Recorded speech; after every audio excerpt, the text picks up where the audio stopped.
आज का टैली का हमारा क्लास कंसेप्ट है price list and price level. एक व्यापार के अंतर्गत प्राइस लिस्ट की आवश्यकता कहीं ना कहीं होती है, खासतौर पर तब जब हम डिफरेंट डिफरेंट बिजनेस कर रहे हैं, यानी कस्टमर के बीच में, यानी एक कस्टमर हमारे पास है रिटेल का और है एक हमारा पास होलसेल का। उसी प्रकार एक कॉरपोरेट भी हो सकता है। तो रिटेल वाले का जो आइटम का प्राइस होगा वो डिफरेंट होगा और होलसेल का प्राइस डिफरेंट होगा। यानी होलसेल को कहीं ना कहीं हमें, क्योंकि वो क्वांटिटी अधिक मात्रा में ले रहा है, तो सीधी सी बात है कि उसको हम कम प्राइस में देंगे। और रिटेल वाला कहीं ना कहीं एक ही प्रोडक्ट ले रहा है या एक से अधिक, एक दो ले रहा है, तो उसको हम प्राइस डिफरेंट देंगे। लेकिन रिटेल में भी हम कोई टर्म कंडीशन रखना चाहते हैं कि यदि एक से अधिक प्रोडक्ट उसने लिए हैं तो फिर उनके लिए कुछ डिस्काउंट का ऑप्शन यहाँ पर हो। तो इस प्रकार की कंडीशंस ऑटोमेटिकली आ जाए, स्वतः ही आ जाए, और हमें ज़्यादा उसमें उलझने नहीं रखना हो, यानी हम फटाफट आइटम ले और बात खत्म कर दे और बात खत्म कर दे। तो ऐसी स्थिति में टैली हमें बहुत अच्छा ऑप्शन प्रोवाइड करवाता है प्राइस लिस्ट है, लिस्ट का, तो लेबल का। तो उसको हमें कैसे यूज़ करना है आइए देखते हैं। तो सबसे फर्स्ट हम टैली को ओपन कर लेते हैं यहाँ पर।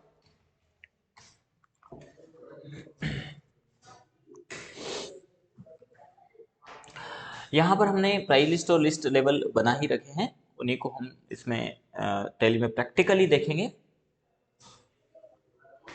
और ये बहुत ज़रूरी भी है कि जब तक हम प्रैक्टिकल चीज़ों को नहीं करते हैं तब तक कहीं ना कहीं कंसेप्ट आपके डाउटफुल स्थिति में रहेंगे। बाकी जैसे जैसे आपका प्रैक्टिकल होता जाएगा वैसे वैसे समस्याएं सॉल्व होती जाएगी। चलिए, तो हम यहाँ पर सिलेक्ट कर लेते हैं कंटिन्यू एजुकेशन मोड। और सबसे फर्स्ट प्राइस लेवल के लिए F11 प्रेस करिएगा। यहाँ पर ऑप्शन मिलेगा इनेबल मल्टीपल प्राइस लेवल। इस ऑप्शन को यस कर देना है। इसमें ये बाय डिफ़ॉल्ट ही यस है, तो इस ऑप्शन को हम यस करने के बाद कंट्रोल ए से एक्सेप्ट कर देंगे। हो सकता है कि इसमें प्राइस लेवल भी बना हो, तो हम एक दूसरा कंपनी सेलेक्ट करके देखते हैं, इसलिए ताकि सारी चीज़ें हमें क्लियर हो जाए।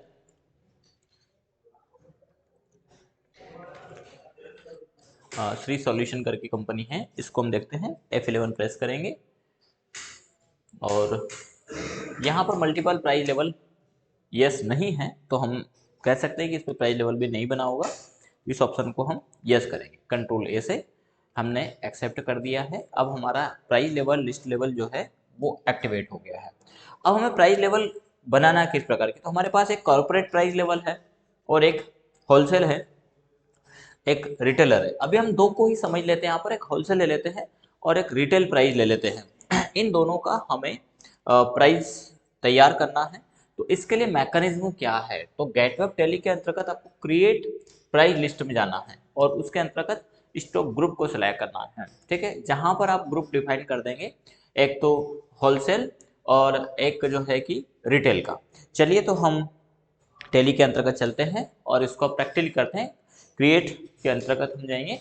जब आप प्राइस लेवल को यहाँ पर बना लेते हैं तो ये यहाँ पर मिल जाएगा आपको प्राइस लिस्ट स्टॉक ग्रुप। इसके अंतर्गत हमें प्राइस लेवल का नाम दे देना है। एक तो है होलसेल,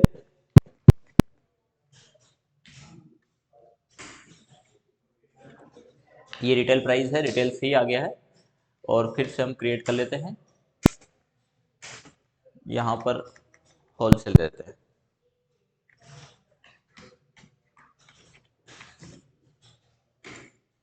ठीक है, तो ये दो हमने ग्रुप यहाँ पर बना दिए हैं। इसके बाद सेकंड थिंग, हमें जाना है प्राइस लेवल में। यहाँ पर प्राइस लेवल बनाना है, शायद इसमें भी बना हुआ था ये और ऑप्शन को नो कर दिया होगा। तो इसमें बना हुआ है रिटेल और एक होलसेल, तो दोनों ही यहाँ पर बने हुए हैं प्राइस लेवल। तो आपको भी यहीं पर जैसे रिटेल बना है तो इसको एंटर करेंगे, एक्सेप्ट कर देंगे। इसके बाद सेकंड हमें यहाँ पर, शायद इनका डिटेल पूरा बना हुआ ही है इसमें,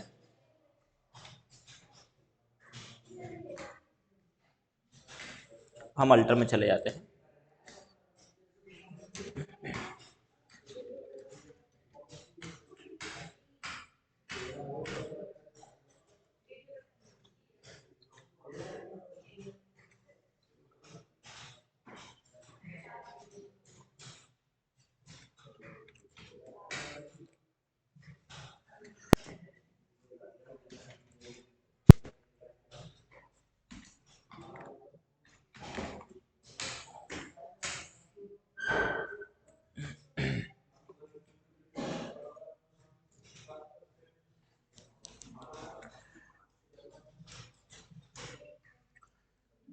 प्राइस लिस्ट स्टॉक ग्रुप के अंतर्गत हम प्राइस लिस्ट में है ही।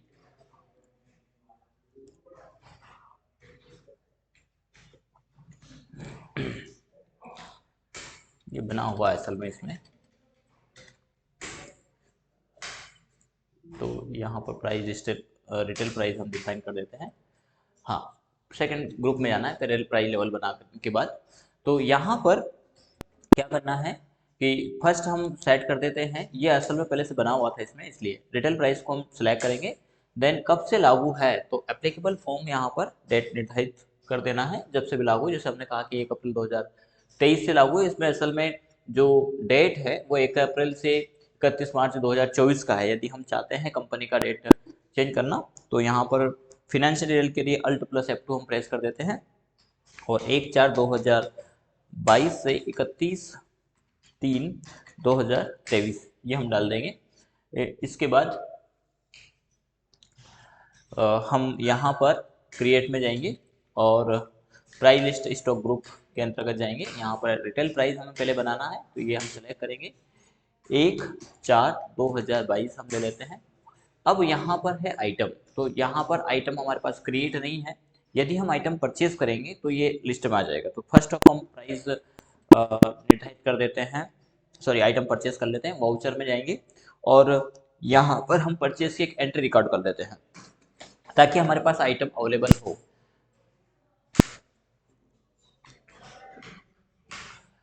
यहाँ पर पार्टी ले लेते हैं हम गायत्री कंप्यूटर,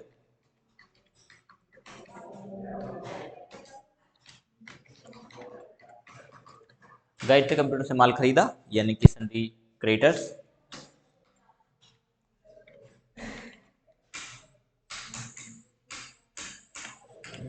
कंट्रोल ए से एक्सेप्ट कर देंगे, यहाँ पर भी कंट्रोल ए कर देंगे हम, और फिर से कंट्रोल ए कर देते हैं। परचेस में जाएगा परचेज, परचेज गुड से यहाँ पर है ये, बाकी परचेस अकाउंट ही है।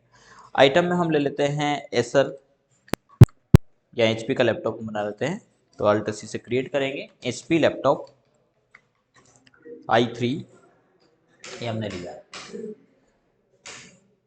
कैटेगरी भी हम डिफाइन नहीं करते, यूनिट हम यहाँ पर वैसे ले लेते हैं नॉस, और इसको हम लेंगे नंबर में, अल्टरनेटिव यूनिट नहीं है। जीएसटी एप्लीकेबल है तो वो डाल देंगे हम, डिस्क्रिप्शन डाल देंगे, इसका जो भी कोड है GSHSN कोड वो सही डाल देंगे, ये थोड़ा अभी हमने वैसे ही डाल दिया है। टैक्सेबल 18% हम ले लेते हैं, कंट्रोल ए से एक्सेप्ट करेंगे और कंट्रोल ए कर देंगे। क्वांटिटी हमने लिया अभी फ़िलहाल के लिए 100 पीस, एक का रेट हमारे पास 35,000, और इसके ऊपर लगने वाला GST CGST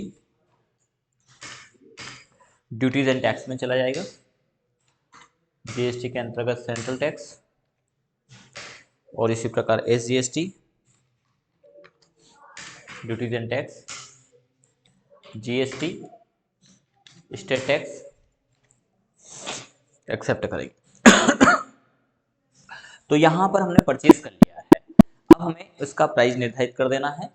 तो हम क्रिएट के अंतर्गत प्राइस स्टॉक ग्रुप के अंतर्गत चले जाएंगे। यहाँ पर रिटेल प्राइस हमने 1 अप्रैल से सेट किया है एचपी लैपटॉप में। यहाँ पर लेस देन क्वांटिटी बोल रहा है कि कितना कम से कम, तो हमने कहा कि यदि एक कोई पीस लेता है तो इनके लिए फिक्स है 42,500 रुपये प्राइस रहेगा। कोई डिस्काउंट, तो बोले कोई डिस्काउंट इस पर नहीं है। एक से तो यदि कोई 5 सिस्टम यदि लेते हैं तो इनके लिए हमने निर्धारित कहा कि रेट यही रहेगा 42,500, लेकिन उसके ऊपर 1% का डिस्काउंट रहेगा। 5 से 10 पीस यदि कोई लेते हैं रिटेल प्राइस में, तो यहाँ पर 42,000 की जगह 40,000 रहेगा और 1.5 का डिस्काउंट भी रहेगा। इसके बाद कोई कंडीशन, तो हमने कहा नहीं, बस यही सफिशिएंट है। सेकंड, यहाँ पर एंड ऑफ लिस्ट हम कर देंगे। अब आइटम नहीं है, यदि बाकी के आइटम होंगे तो रिटेल के 1 बाय 1 इसी प्रकार जैसे हमने लैपटॉप को लिया है इसी प्रकार बाकी आइटम को भी लेते जाना है, ऐड करते जाना है। ठीक है, सेम अभी हमें एक ही आइटम से लिया है ताकि थोड़ा सा आसान हो जाए समझने में। इसको हम एक्सेप्ट कर लेते हैं। ये हो गई हमारी रिटेल प्राइस। इसी प्रकार हम सेकंड में होलसेल प्राइस हम डिफाइन करेंगे, 1 अप्रैल से ही कर रहे हैं। यहाँ पर हमने कहा एचपी लैपटॉप लेस देन किससे, बोले एक यदि रहता है, कोई भी लेता है तो हम रिटेल में एक भी कम से कम हम 40,000 रुपये का देंगे, यानी उनके लिए प्राइस है। एक से तो यदि वो 10 तक लेते हैं तो उस मामले में हमने 40,000 ही रेट कहा, लेकिन 1% डिस्काउंट भी दे रहे हैं। 1 से 20 यदि लेते हैं तो यहाँ पर हमने रेट डिफाइन किया है 38,000 रुपये। ठीक है, डिस्काउंट अब ऑलरेडी डिस्काउंट हो चुका है तो हम डिफाइन नहीं करना चाह रहे हैं, बस ये 3 कंडीशन हमने रख दी है यहाँ पर। देन इसको इसी प्रकार अन्य आइटम होंगे तो उनके ऊपर भी ले लेंगे, और डिफरेंट डिफरेंट भी हो सकता है। एचपी लैपटॉप पर कोई अन्य प्राइस हो सकती है, डेल का लैपटॉप है तो उस पर डिफरेंट प्राइस हो सकती है। तो जितने भी हमारे आइटम्स होंगे सेम, यहीं पर आप एसर ले लीजिए, यहीं पर आप डेल ले लीजिए, यहीं पर आप असूस ले लीजिए, एनी जो भी है उनका प्राइस निर्धारित कर दीजिए, क्योंकि सब लैपटॉप का अलग अलग प्राइस है तो प्राइस ऑटोमेटिक ही आ जाएगा। यहाँ पर कंडीशन क्या है कि हमारी क्वांटिटी के आधार पर वो प्राइस आए, तो हम वो यहाँ पर दे करके इसको सेव कर देंगे, देन एस्केप करेंगे। अब जब हम इसको सेल कर रहे हैं, वाउचर में जाएंगे और सेल्स में जाएंगे। ठीक है, तो यहाँ पर आपको जो प्राइस लेवल है वो भी दिखाई देगा, ये प्राइस लेवल ऑप्शन आ गया है। यहाँ पर 31 मार्च की डेट है तो हम F2 से पहले डेट चेंज कर देते हैं, 1/4/2022 ही ले लेते हैं। प्राइस लेवल में डुप्लीकेट वाउचर हम नंबर डाल देते हैं। प्राइस लेवल में हमने जैसे कैश सेल किया, अब कैश सेल किया लेकिन ये कैश हम किसको दे रहे हैं, तो ये हमें डिफाइन करना होगा। तो यहाँ प्राइस लेवल है, बोले रिटेल प्राइस है, रिटेल में कोई लेने आया उसको हम सेल कर रहे हैं। आइटम क्या है, तो आइटम अभी फिलहाल हमारे पास एचपी लैपटॉप है। यदि हमने एक पीस डाला तो देखिए यहाँ पर कोई डिस्काउंट की बात नहीं की जा रही है, 42,500 का रिटेल प्राइस में ये आइटम यहाँ पर गया है, क्योंकि हमने रिटेल प्राइस ही लिया। लेकिन यदि यही लैपटॉप यहाँ पर क्वांटिटी मान के चलिए कि 5 पीस का हमने शायद डिक्लेयर किया था, तो 5 पीस में ऑटोमेटिक ही रेट क्या आ गया है, 40,000 आ गया। तो जहाँ एक क्वांटिटी थी वहाँ पर रेट ज़्यादा आया था, जबकि ज़्यादा क्वांटिटी में रेट यहाँ पर कम हो गया है। लेकिन यदि उसने कहा कि नहीं मुझे 10 पीस चाहिए, तो यहाँ पर जो है कि 40,000 आ रहा है। डिस्काउंट आई थिंक ये शो नहीं कर रहा है, हमने हो सकता है कि इसके बाद डिस्काउंट डाला हो। एक और यहाँ पर डिस्काउंट को भी इनेबल कर लीजिएगा, तो सेपरेट डिस्काउंट के लिए वही F11 प्रेस करेंगे, और यहाँ पर separate discount column invoice bill invoice इस ऑप्शन को भी यस करके रखिएगा, और कंट्रोल ए से एक्सेप्ट कर दीजिएगा। ठीक है, तो यहाँ पर एक्चुअल बिल और बिल क्वांटिटी इनेबल हो गया, आई थिंक सेपरेट डिस्काउंट नहीं हुआ। हम F11 करेंगे, डिस्काउंट कॉलम, इस ऑप्शन को पहले वाले को यस करना चाहिए था, हमने सेकंड ऑप्शन को यस कर दिया, इसको हम नो कर देते हैं, कंट्रोल ए करेंगे। और अब देखिए यहाँ पर डिस्काउंट वाले मामले में ये ऑटोमेटिक ही प्राइस लेवल हट गया है फिलहाल के लिए। यहाँ पर हम फिर से इसको एक्टिवेट कर लेना, चले जाना है, और अब हम यहाँ पर सिलेक्ट कर लेते हैं होलसेल प्राइस। होलसेल में हमने कहा कि 1% एक पीस है, बोले हमने कहा कि रेट वही है लेकिन 1% का डिस्काउंट है, तो यहाँ पर 1% ऑटोमेटिक आ गया है। साथ ही साथ यदि हम पीस यहाँ पर 10 पीस लेते हैं या 20 पीस लेते हैं तो ऑलरेडी रेट यहाँ पर 38,000 है, तो हमने कहा कि अब कोई डिस्काउंट नहीं मिलेगा। लेकिन यदि हमने यहाँ पीस कम कर दिए हैं, 5 पीस ही कर दिए, तो 5 पीस पे रेट है 40,000, लेकिन यहाँ पर 1% डिस्काउंट। ठीक है, तो यहाँ ऑटोमेटिक डिस्काउंट यहाँ पर भी आ रहा है और यहाँ पर भी आ रहा है। यहाँ पर थोड़ा सा प्राइस कम कर देते हैं वहाँ सेटिंग में, तो ये ऑटोमेटिक ही वही प्राइस ले लेता। कभी कभी हो सकता है ये अपडेट नहीं होते, एक बार बाहर आकर के आप इसको प्रैक्टिकली करके देख लीजिएगा, बखूबी आपको समझ में आ जाएगा। यहाँ पर हम होलसेल प्राइस ले लेते हैं सेल्स में, और आइटम है हमारा लैपटॉप। क्वांटिटी अब हम ले लेते हैं 5 पीस, ये 1% डिस्काउंट है। HP लैपटॉप, और क्वांटिटी ले लेते हैं हम 20 पीस, तो यहाँ पर रेट अब डिस्काउंट नहीं आ रहा है, यहाँ पर रेट ऑलरेडी 38,000 आ रहा है। तो इस प्रकार से हर आइटम का आपको बैठ करके पहले उसका प्राइस लेवल बना लेना है। एक बार आपने व्यवस्थित तरीके से टैली के अंतर्गत प्राइस को सेट कर दिया है तो वो उसी प्राइस को यहाँ पर देता रहेगा। आइटम आपके यहाँ पर मल्टीपल हो सकते हैं, जितने भी आप चाहें उतने आइटम्स, जैसे हमारी ये लिस्ट बनी हुई है, यहाँ पर हमने अलग अलग आइटम का परसेंटेज रेशो रेट ये निर्धारित कर दिया है। तो एक बार टैली में हम जब प्राइस निर्धारित कर देते हैं तो वो बाय डिफ़ॉल्ट यहाँ पर ऑटोमेटिक आता रहेगा। इसी के आधार पर ये आया भी है, इसमें जो पीपीटीज हैं उसमें डाल भी रखा है और हमने इसको प्रैक्टिकली भी करके देख लिया है। आप किराने के आइटम का होलसेल और रिटेल प्राइस बनाइए।